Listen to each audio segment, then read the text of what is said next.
جو شخص تمہاری بیوی کے ساتھ برا ارادہ کرے اس کی اس کے سوا کیا سزا ہے کہ یا تو قید کیا جائے یا اسے دکھ کا عذاب دیا جائے؟ یوسف نے کہا اسی نے مجھ کو اپنی طرف مائل کرنا چاہا تھا، اور اس کے خاندان میں سے ایک گواہ نے گواہی دی کہ اگر اس کا کرتا آگے سے پھٹا ہو تو یہ سچی اور یوسف جھوٹا ہے،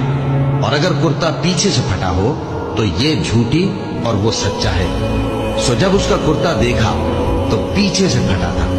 تب اس نے زلیخا سے کہا کہ یہ تمہارا ہی فریب ہے، اور کچھ شک نہیں کہ تم عورتوں کے فریب بڑے بھاری ہوتے ہیں۔ یوسف اس بات کا خیال نہ کر، اور زلیخا تو اپنے گناہ کی بخشش مانگ، بے شک خطا تیری ہی ہے۔ اور شہر میں عورتیں گفتگویں کرنے لگیں کہ عزیز کی بیوی اپنے غلام کو اپنی طرف مائل کرنا چاہتی ہے اور اس کی محبت اس کے دل میں گھر کر گئی ہے،